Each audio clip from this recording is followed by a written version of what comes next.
Hello guys, welcome back to my channel creative story में आपका स्वागत है। गाइस, अगर आपको मेरी स्टोरी पसंद आ रही है तो प्लीज़ लाइक शेयर और कमेंट करके ज़रूर बताइए कि आपको मेरी स्टोरी कैसे लग रही है।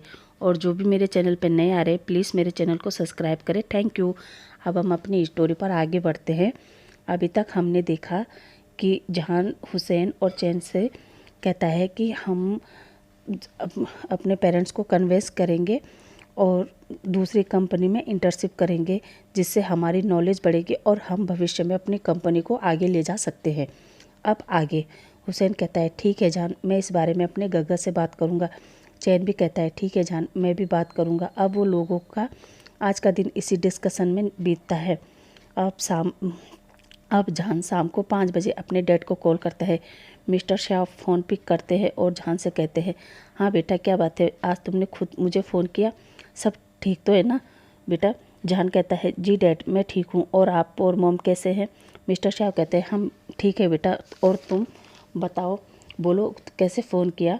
जहान कहता है डैड मैं आपसे कहना चाहता था कि मेरा कॉलेज ख़त्म होने वाला है और मैं चाहता हूँ मैं इंटर्नशिप करूँ।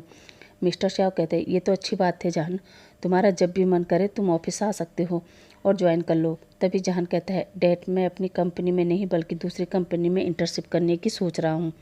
मिस्टर शाह कहते हैं क्या तुम अपनी कंपनी छोड़कर किसी दूसरे की कंपनी में काम करोगे? जहान कहता है डैड मैं सोच रहा था कि पहले मैं अपनी काबिलियत को प्रूव करूं, उसके बाद मैं अपनी कंपनी को ज्वाइन करूं ताकि मैं भी आपकी तरह अपनी कंपनी को बुलंदी तक ले जाऊं। अब मिस्टर शाह जब जहान की ऐसी बातें सुनते हैं तो वो कहते हैं ठीक है बेटा, तुम जो करना चाहते हो वो करो, मैं हमेशा तुम्हारा सपोर्ट करूँगा। जहान अपनी डैड की ऐसी बातें सुनकर खुश हो जाता है और कहता है thank you dad and I love you dad, I love you. Mister Shah भी कहते हैं लव यू टू माई सन, और वो फ़ोन रख देते हैं। अब जहान फ़ोन रखता है और मन में कहता है मिस्टर वांग ईबो, मैंने अपने दोस्तों और अपने डैड को भी कन्विंस कर लिया। अब मैं तुम्हारी कंपनी में इंटर्नशिप करके तुमसे तुम्हारे थप्पड़ का बदला लूँगा। अब करीब 2 महीनों बाद जहान का कॉलेज ख़त्म हो जाता है। अब हुसैन, चैन और जहान वांग कॉरपोरेशन में इंटर्नशिप के लिए इंटरव्यू देने जाते हैं। वहाँ के सीनियर एम्प्लॉय हुसैन, चैन और जहान का इंटरव्यू लेते हैं। अब वो सीनियर एम्प्लॉय तीनों को कहते हैं कि अगर आप सेलेक्ट होते हो तो आपको हम मेल कर देंगे। अब वो तीनों वांग कॉरपोरेशन के ऑफिस से बाहर आते हैं और आपस में कहते हैं आज का इंटरव्यू में हमने अपना 100% दिया है, लेकिन यहाँ इंटर्नशिप करने वालों की इतनी भीड़ थी कि क्या पता हम सेलेक्ट होंगे या नहीं। तभी जहान कहता है हुसैन, चैन ऐसे नॉनसेंस वाली बात मत करो, हम लोगों को अपने आप पर भरोसा होना चाहिए, तो देखना हम ज़रूर सेलेक्ट होंगे। अब वो तीनों गाड़ी में बैठकर निकल जाते हैं। इधर वो सीनियर सारे इंटर्नशिप करने वालों का इंटरव्यू लेते हैं और अब वो सारे डॉक्यूमेंट वांग हंगुनजुन के पास जाते हैं। वांग हंगुनजुन सारे डॉक्यूमेंट चेक करता है और वो जियान, चैन, न्यू हुसैन को सिलेक्ट कर देते हैं और उन्हें ईमेल कर देते हैं। इधर न्यू हुसैन और चैन जहां को कॉल करते हैं और खुश होकर जहान को कहते हैं जहान हमारा सिलेक्शन हो गया है वांग कॉरपोरेशन में, क्या तुम्हारा हुआ? जहान कहता है 1 मिनट मैं अपना लैपटॉप चेक करता हूँ। जहान अब अपना लैपटॉप खोलता है और चेक करता है, पर उसमें ना कोई मेल था ना ही वांग कॉरपोरेशन से कोई मैसेज। वो अपना मोबाइल भी चेक करता है पर कुछ भी नहीं था। जहान कहता है हुसैन मेरे लिए कोई मैसेज और ना ही कोई ईमेल आया है। ये सुनकर हुसैन और चैन थोड़ा शौक होते हैं, पर वो जहान से कहते हैं जहान तुम चिंता मत करो, अभी टाइम है, तुम्हारे लिए भी मेल आ जाएगा। अब वो फ़ोन रखता है और सोचने लगता है और सोचते सोचते जहान को नींद आ जाती है। अब अगली मॉर्निंग जहान दोबारा अपना मोबाइल और लैपटॉप चेक करता है, पर अभी भी उसमें कोई मेल या मैसेज नहीं था। अब जहान उठता है और अपने क्लॉथ लेकर शावर लेने चला जाता है। कुछ देर बाद वो फ्रेश होकर बाहर आता है, तभी उसका फ़ोन रिंग करता है। जहान फ़ोन पर अनोइंग कॉल देखकर कहता है ये किसका नंबर है? अब जहान फ़ोन उठाता है और हेलो कहता है। उधर से आवाज़ आती है हेलो मिस्टर श्यावी जान, मैं वांग कॉरपोरेशन से मिस्टर सुयान बात कर रहा हूँ। आपने वांग कॉरपोरेशन में इंटर्नशिप के लिए जो फॉर्म भरा था उसी सिलसिले में आपसे वांग कॉरपोरेशन के सीईओ आपसे मिलना चाहते हैं, क्या आप फ्री हैं? जहान एकदम जवाब देता है जी मैं फ्री हूँ, कितने बजे मिलना है? सुयान कहता है ठीक 10 बजे आप यहाँ पहुँच जाए। जहान कहता है जी ठीक है, मैं 10 बजे पहुँच जाऊँगा। अब जहान ठीक 9:50 पर वांग कॉरपोरेशन के गेट पर खड़ा था। अब जहान सुयान से मिलता है और हैंडशेक करता है। सुयान कहता है, ओह मिस्टर शाओवी जान, आप तो टाइम के पक्के हैं। और वो घड़ी में टाइम देखता है और कहता है, चलिए आप मेरे साथ चलिए, क्योंकि आपसे इस कंपनी का CEO मिलना चाहते हैं।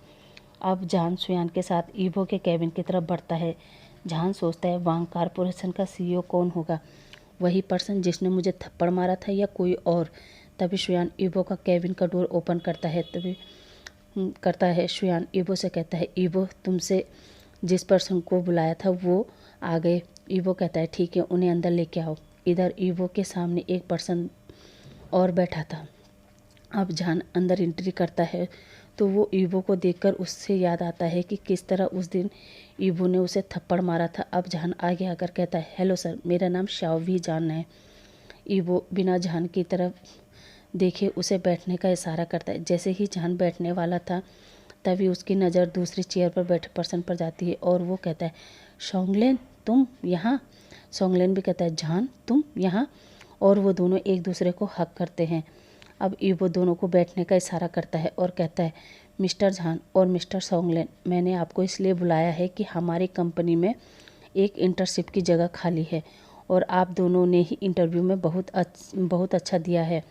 अब हम ये डिसाइड नहीं कर पा रहे थे कि आप दोनों में से किसे हम इंटर्नशिप दें, तो हमने ये फैसला लिया है कि आप मिस्टर जहान और मिस्टर सोंगलेन, हम आप दोनों को एक मौका दें और 15 दिन के अंदर हमें जिसका काम भी अच्छा लगेगा हम उसे ही ये इंटर्नशिप जॉब प्रोवाइड करेंगे। अब जहान और सोंगलेन को सोचने लगते हैं। तभी जहान सोचता है, सोंगलेन उस क्लब में इसलिए काम करता है कि वो खुद को और अपनी फैमिली को एक अच्छा फ्यूचर दे सके, और मैं तो केवल ईवो से बदला लेने के लिए यहाँ काम करना चाहता था, पर मैं अपने बदले के चक्कर में सोंगलेन का नुकसान नहीं होने दे सकता। इधर सोंगलेन सोचता है, जहान को देखकर नहीं लगता कि वो पुअर फैमिली से बिलोंग करता है, और वैसे भी इस वांग कारपोरेशन में जहान ही रह पाएगा, ना कि मेरे जैसा पुअर इंसान।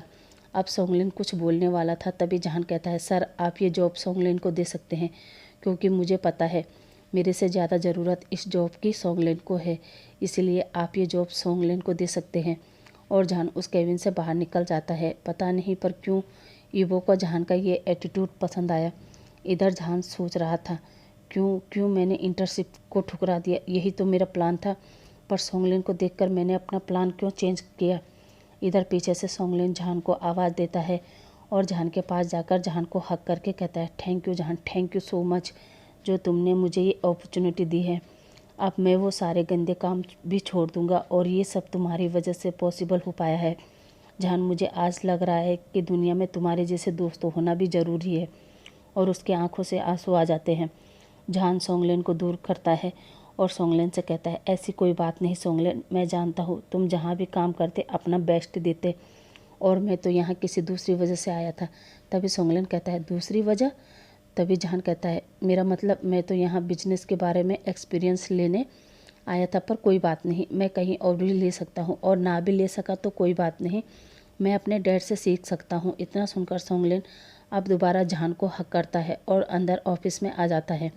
अब ईवो सुयान को कहता है, सुयान जितने भी इंटर्नशिप करने वाले हैं और उन्हें उनका वर्क समझा दो और उनका अच्छे से ख्याल रखना। अब सुयान वहाँ से निकल जाता है। इधर ईवो जो अपने कैबिन में बैठा था, तब उसके ब्रदर हंगुंजुन का कॉल आता है। ईवो कॉल पिक करके कहता है, जी ब्रदर, कैसे फ़ोन किया? हंगुंजुन कहता है, ईवो ऑफिस में सब अच्छे से हो गया ना? उन दोनों में से जॉब किसको दिया?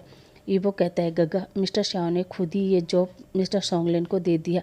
मगर? तभी हंगुंजुन कहते हैं, मगर क्या ईवो? ईवो कहता है, गगा, जिस तरह से उसने इस जॉब के लिए मना किया ना, उसका इस तरह के व्यवहार को देखकर उसमें मुझे अपनी परछाई नज़र आई, क्योंकि जैसे मैं एकदम फैसला लेता हूँ उसने भी ठीक उसी तरह फैसला लिया, और मैं चाहता हूँ कि उसे भी यहाँ वांग कारपोरेशन में होना चाहिए। तभी हंगंजुन कहते, ठीक है वो, क्यों ना तुम उसे अपना पर्सनल सेक्रेटरी बना लो, वैसे भी तुम्हारे सेक्रेटरी सुयान को भी काफ़ी काम रहता है, तो उसकी भी थोड़ी हेल्प हो जाएगी। अब ईवो कहता है, जी गगा, मैं इस बारे में सोचूंगा, और वो फ़ोन रख देता है। अब रात के 8 बजे जहान अपने मेंशन में आता है और सोचता है, मेरा ये प्लान तो फ्लॉप हो गया, अब मैं कैसे उस वांग ईवो के पास पहुंचूं, और वो सोचते सोचते सो जाता है। अब अगली मॉर्निंग वांग मेंशन पर हंगुन जुन और ईवो अपना ब्रेकफास्ट करते हैं। तभी हान कहता है, ईवो बेटा कंपनी में कैसा चल रहा है। गाइस आपको मैं यहाँ पर बता दूँ कि हान वांग फैमिली का लॉयर था। ईवो और हंगुन जुन के मॉम डैड और अंकल कुरेन के जाने के बाद उन्होंने ही तीनों बच्चों का ध्यान रखा था। गाइस आज के लिए बस इतना ही। अब आपसे कल मिलते हैं, तब तक के लिए बाय बाय, थैंक यू।